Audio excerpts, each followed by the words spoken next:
A lawyer fighting against all odds to save a family from losing their. Mark Davidson, a justice-driven lawyer, receives a call that would change his life. A family on the brink of losing everything, a place filled with memories at stake. But what he didn't expect was to face an institution with dark secrets and a judge of questionable morals. The battle for truth begins now. Will Mark be able to save what's left of this family? Mark Davidson, a 45-year-old lawyer fueled by a passion that many had long since lost, was always guided by a deep sense of justice. He wasn't the kind of man swayed by small victories in life, nor by the big ones. His vision went beyond what others saw.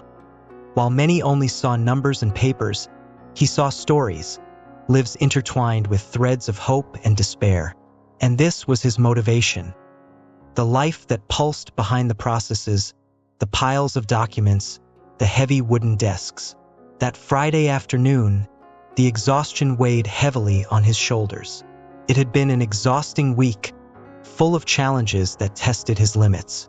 The clock showed the end of the workday, and he could finally close the office, turn off the lights, and return to the comfort of his home, where his wife Helen and their 2 children eagerly awaited the promise of a peaceful weekend. But tranquility is a rare luxury for someone who carries the weight of so many lives on their shoulders. The phone, that instrument that had brought so many difficult news, interrupted his thoughts. A persistent, disturbing ring, which seemed to vibrate not only in the room but within him, as if it were a premonition that something important was coming. Mark hesitated, his hand hovering over the phone. He could ignore it, of course, leave the call for later, but there was an intuition, something deeper that told him this was not just any call. When he finally answered, the voice on the other end was trembling, filled with anguish that left no room for doubt.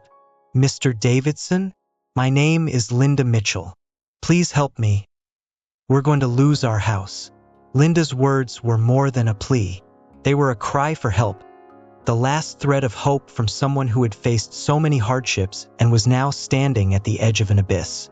Mark felt every word like a blow, a weight settling deep in his chest. He closed his eyes for a moment, took a deep breath, and then asked Linda to tell her story. As Linda spoke, the pain in her voice was palpable. Mark could almost visualize the scene.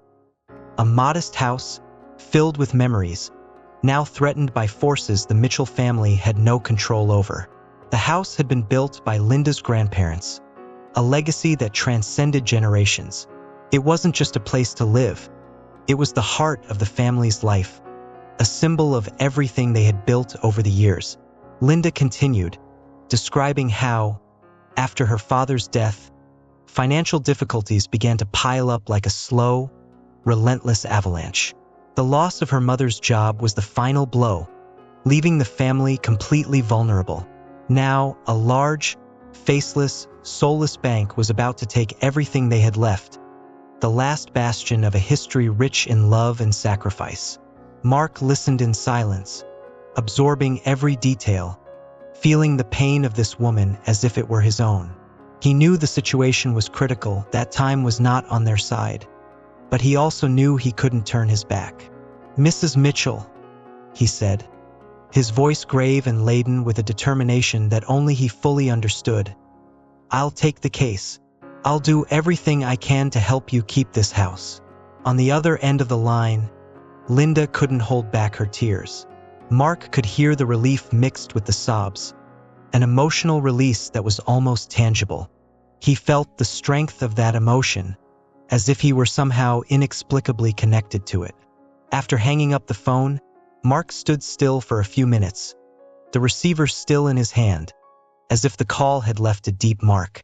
The peaceful weekend he had planned dissipated like mist in the sun. What had once been a promise of rest now became a mission. He knew he was entering a battle that would demand everything from him, maybe even more than he had to give. But the idea of leaving that family at the mercy of a cold and ruthless system was simply inconceivable. With the weight of this new responsibility on his shoulders, Mark spent the night immersed in papers, contracts, and all the nuances of the case. Each page he turned seemed to reveal a new injustice, a new betrayal by the bank. The clauses, which for most people would seem like mere legal details, were, for Mark, traps, meticulously designed to ensure that families like the Mitchells never had a real chance of keeping their homes. The sun began to rise on the horizon, bringing with it the promise of a new day. For Mark, however, it was just the continuation of a long night of work and reflection. He knew he was ready for the fight ahead, but he also knew that every second counted. He wasn't just fighting for a house, he was fighting for a family, for their dignity, for their history. On that Saturday morning, as the world around awoke to another ordinary day, Mark felt the weight of his decision. He had taken on the case not just out of a sense of duty, but because deep down he knew this was the battle he needed to fight, and he was willing to go all the way. Monday dawned cold and cloudy, the kind of day that perfectly reflected Mark's state of mind. He drove through the quiet streets of an old San Antonio neighborhood, heading to the Mitchells' house. The trees swayed gently in the wind, as if whispering secrets from times past. Mark, however, was focused, every thought directed towards the meeting he was about to have. When he arrived at the house, he was greeted by Linda Mitchell, who looked even more fragile than she had sounded on the phone. Beside her was her mother, Margaret, a woman whose deep wrinkles told stories of a life full of struggles and overcoming. Despite her tired appearance, there was something in Margaret's eyes, a stubborn glimmer, a spark of hope that refused to be extinguished.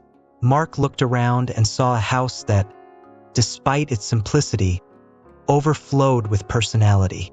The outer walls, already worn by time, seemed even more fragile in the gray light of that morning. However, there was something extraordinary about that place. It was as if the walls were silent witnesses to a rich story, a narrative that unfolded over generations. He could feel the presence of the lives that had intertwined there, the energy of the memories that permeated every corner. Margaret invited Mark inside, her voice carrying a gentleness that was, at the same time, a plea for help. The interior of the house was a perfect reflection of the family that lived there. Simple, but full of history and meaning. Old photographs adorned the walls, black and white images capturing moments of happiness, unity, of times that now seemed so distant.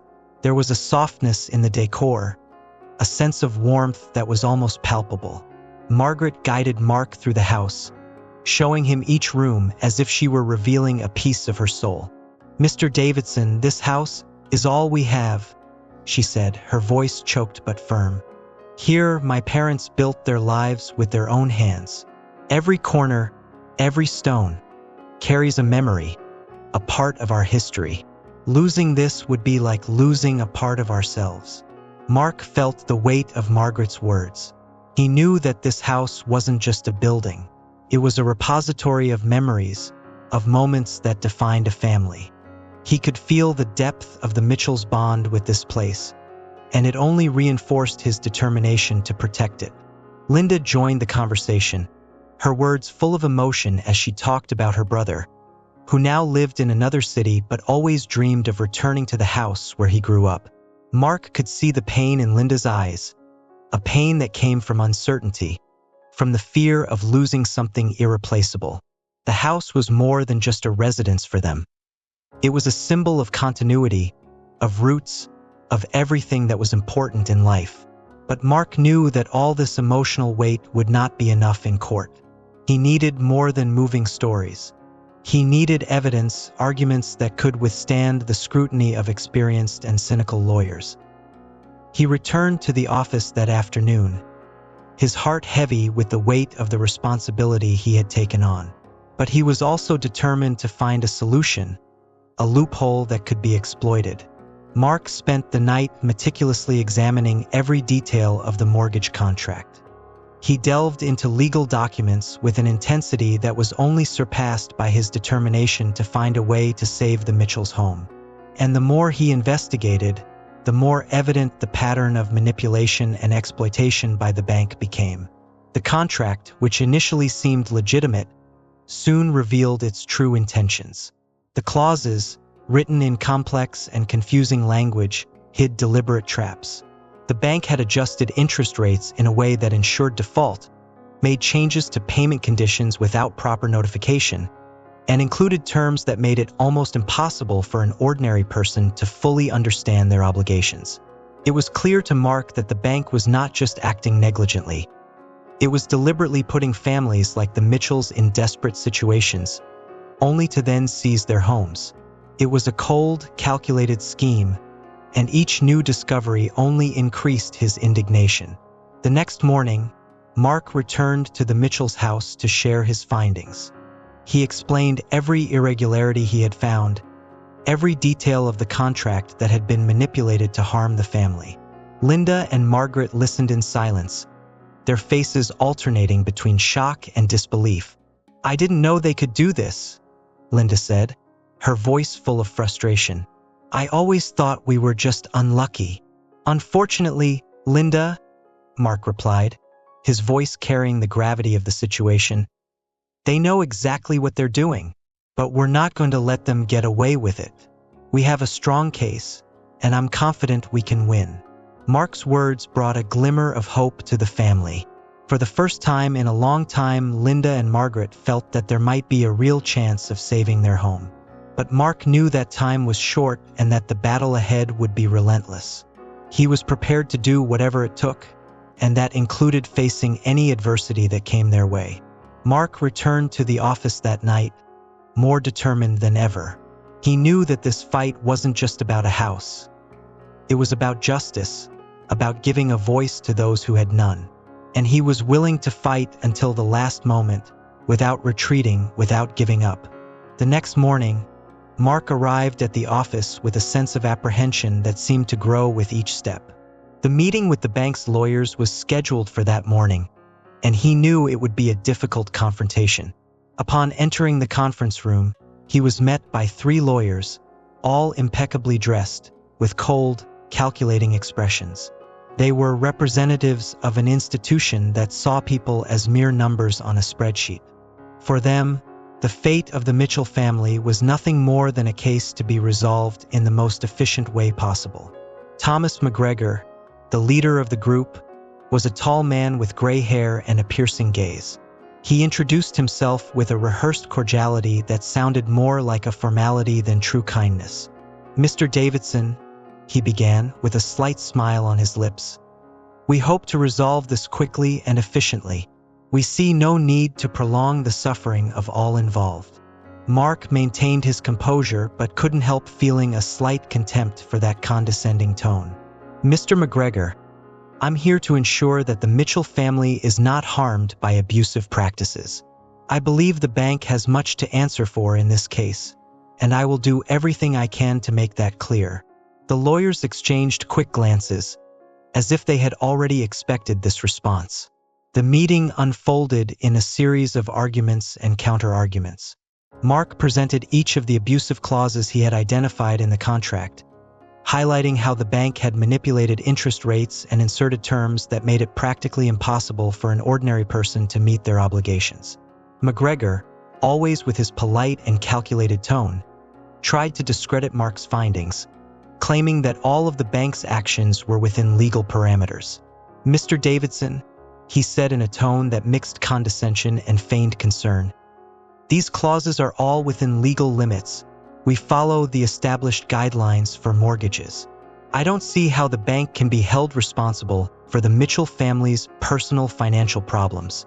Mark felt his patience being tested but didn't let it show. "Following legal guidelines doesn't mean acting ethically, Mr. McGregor. What the bank has done here is exploit a family's vulnerability. The Mitchells signed the contract believing they were in good hands, but in reality, they were led into a trap." The conversation continued for hours, each side trying to impose their view. Mark knew he wouldn't convince these men there, but he was determined to show that he wouldn't give up easily. By the end of the meeting, it was clear that an amicable settlement would not be possible. The bank's lawyers were adamant, and Mark wasn't willing to accept any proposal that didn't guarantee the Mitchell family's safety. When the meeting finally ended, Mark left the room with the feeling that the real confrontation was yet to come. Back at the office, he decided to dig even deeper into the investigations. He needed to find something more, something that could definitively overturn the bank's defense. It was then that, amid a pile of old documents, Mark found what could be the key to the case. An old, overlooked file contained a series of internal bank emails. These emails, exchanged between executives, revealed deliberate strategies to encourage non-payment of mortgages, thereby facilitating the seizure of properties. Mark's heart raced as he read those messages. It was the proof he needed.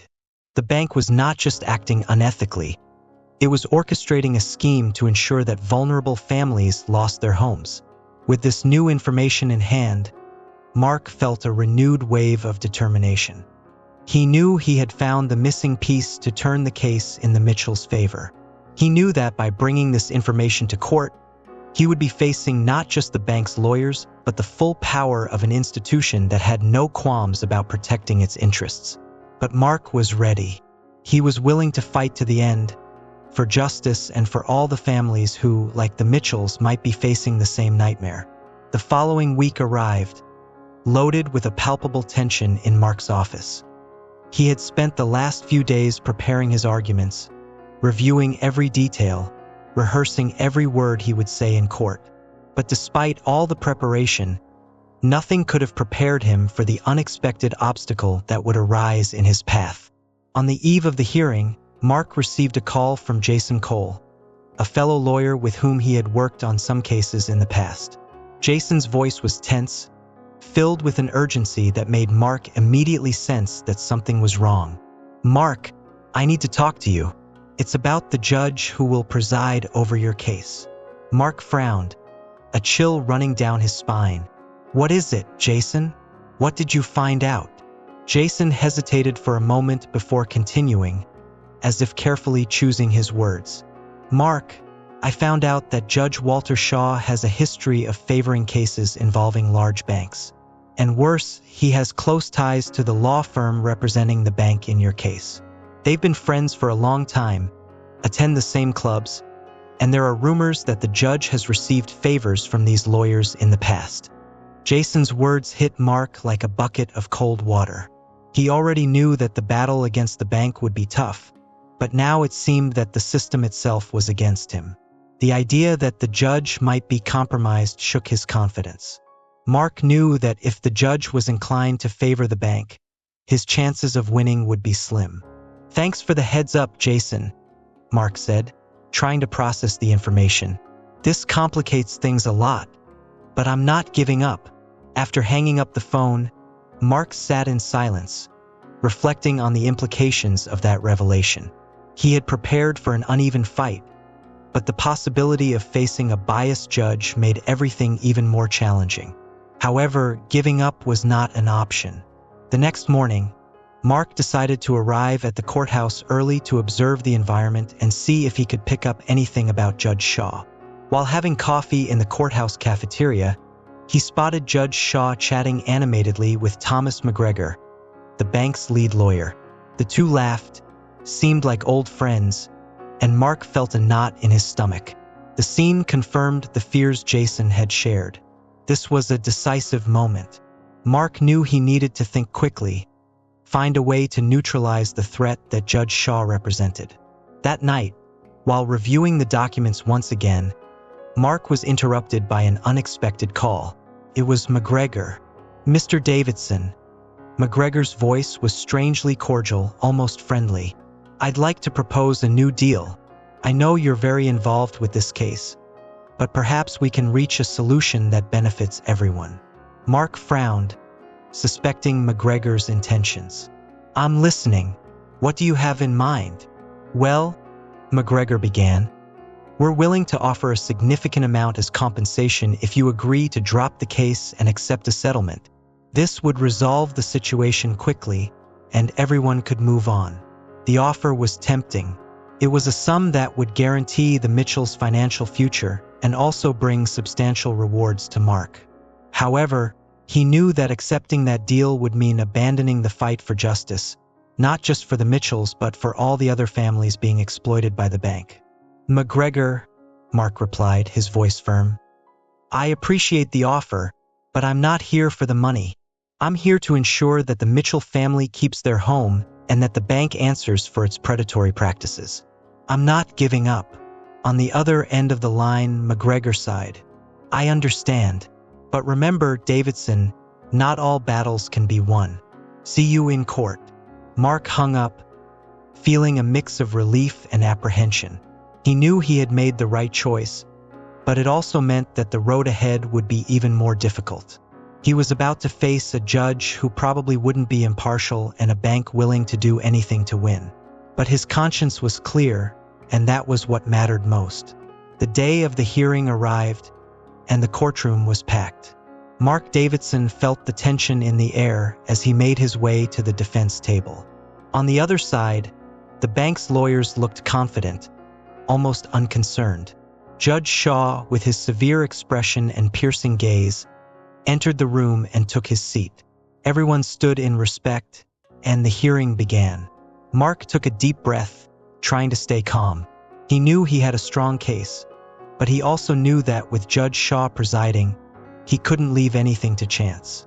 Every word he said, every document he presented, needed to be precise and impactful.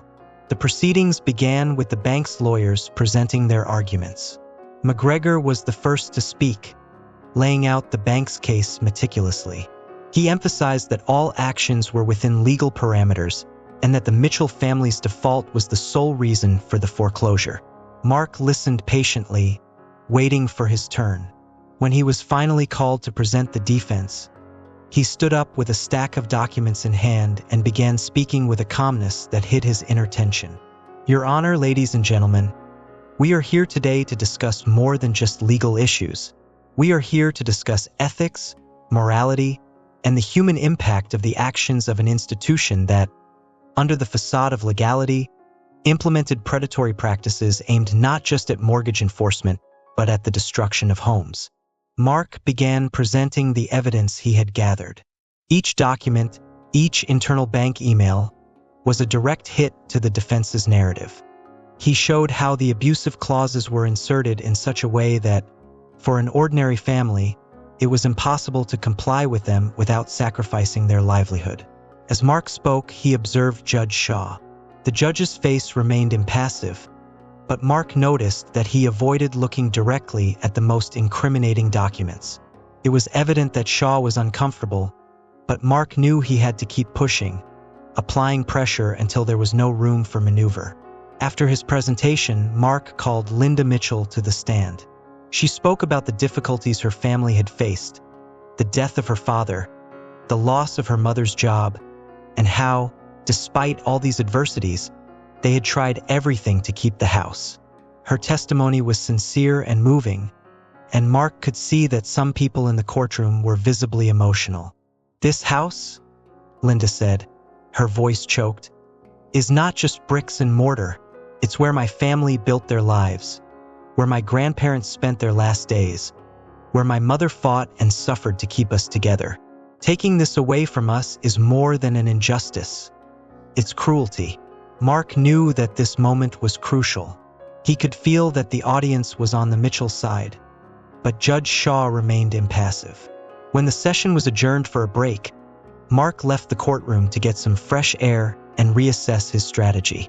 In the hallway, he was surprised by McGregor, who approached with a more serious expression than before. "Davidson," McGregor began, without preamble, "do you really want to continue with this? You know you're risking a lot, right? The bank can destroy your career, and you're putting yourself in a very vulnerable position. I'm still willing to negotiate. We can reach an agreement that's beneficial for everyone. Think about your family, Mark. They depend on you too." McGregor's words echoed in Mark's mind. McGregor's offer was tempting, not just for the money but for the relief it could bring amid so much tension. He could secure a comfortable future for his own family and avoid the risk of destroying his career in a battle that, with a compromised judge, might already be lost. But as he pondered, Mark remembered Margaret Mitchell's gaze, Linda's trembling voice, and all the families he knew were being exploited by the bank. Abandoning the case would betray not just the Mitchells, but also himself and everything he believed in. "McGregor," Mark replied with a firm look, "it's not my family that's at risk of losing their home today. It's the Mitchell family and so many others in the same situation. You may try to buy my withdrawal, but my conscience isn't for sale. See you in court." McGregor let out a sigh, clearly frustrated, and walked away without saying another word. Mark knew he had just turned down an opportunity that could have made his life easier, but he was at peace with his decision. He had chosen the hard path, but the right path. With the resumption of the hearing, Mark felt the tension increase. He knew that the evidence he had presented was strong, but he also knew that Judge Shaw could simply ignore it, favoring the bank. He needed something more, something that would definitively turn the case in the Mitchells' favor. It was then that, unexpectedly, his phone vibrated in his pocket. Normally, Mark would ignore any calls during such an important hearing, but something about the unknown number made him answer. He quickly left the courtroom, excusing himself to the judge. "Mark Davidson speaking," he said, trying to keep his voice low. "Mr. Davidson, my name is Robert Hargrove. I was an executive at the bank that's suing the Mitchell family." Mark froze. Hargrove was a name he had seen in some of the internal emails he had used as evidence, but he didn't expect to hear from a former bank executive on the day of the trial. "I'm aware this is a surprise," Hargrove continued, "but I need to speak with you urgently. I have information that could be crucial to your case. I'm willing to testify against the bank, but I need you to protect me." Mark felt a chill run down his spine. Hargrove could be the piece needed to dismantle the bank's scheme once and for all, but at the same time, this could complicate the trial even further. He knew that if he brought in a new witness at this point in the trial, especially one as important as a former bank executive, he could risk everything. "Robert, are you sure about what you're saying?" Mark asked, trying to control the excitement that was beginning to build inside him. "If you're serious, this changes everything." "Yes, Mr. Davidson. I was directly involved in drafting these predatory clauses. I can prove that the bank not only acted in bad faith, but that there's a coordinated effort to deceive the judicial system. I'm willing to testify if you guarantee me legal protection." Mark knew this was the opportunity he needed. If he could get Hargrove on the witness stand, he would have the trump card needed to expose the bank and force Judge Shaw to make a fair decision. "I'll arrange that, Robert," Mark replied firmly. "You'll be our key witness." Returning to the courtroom, Mark interrupted the proceedings, asking Judge Shaw to hear a new witness. The request caught everyone by surprise, especially the bank's lawyers, who began murmuring among themselves, clearly disturbed. "Mr. Davidson," Judge Shaw said with a tone of impatience, "I wasn't informed of any new witnesses. Are you trying to buy time?" "Your Honor," Mark replied with determination, "I understand this is a surprise, but I believe this testimony is vital for the justice of this case. I ask that you allow me to present Robert Hargrove, a former executive of the bank suing the Mitchell family." The courtroom fell silent for a moment, everyone trying to process what they had just heard. Hargrove's name was known in the financial sector, and the idea that he was willing to testify against the bank had an immediate impact. The bank's lawyers stood up all at once, protesting vigorously. "Objection, Your Honor. This witness wasn't registered. We can't accept a last-minute testimony that could prejudice our case without proper preparation." Judge Shaw seemed to hesitate for a moment, clearly uncomfortable with the unexpected turn of events. Mark, however, saw a small opening and seized it. "Your Honor, this court seeks the truth above all. If that truth can be revealed by an unexpected testimony, I believe the duty of justice is to hear what Mr. Hargrove has to say. We are dealing with the life of a family, with practices that could affect hundreds of other families. The least we can do is listen to the testimony." Judge Shaw looked at Mark, then at the bank's lawyers, and finally sighed. "Very well, Mr. Davidson. I'll allow Mr. Hargrove's testimony, but he'll be questioned immediately." Any delay will be considered an attempt to obstruct justice. Bring the witness. Minutes later, Robert Hargrove entered the courtroom, visibly nervous but determined. He took his place on the witness stand, while Mark prepared to ask the questions he knew could change the course of the trial. "Mr. Hargrove," Mark began, "can you tell us what your role at the bank was and what your involvement was with the mortgages in question in this trial?" Hargrove began speaking, revealing disturbing details about how the bank deliberately manipulated contracts to ensure that struggling families ended up in default. He explained how the bank created legal traps with confusing terms and hidden clauses to increase the chances of seizing properties. Every word he said was like a blow to the bank's lawyers, who were now clearly in panic.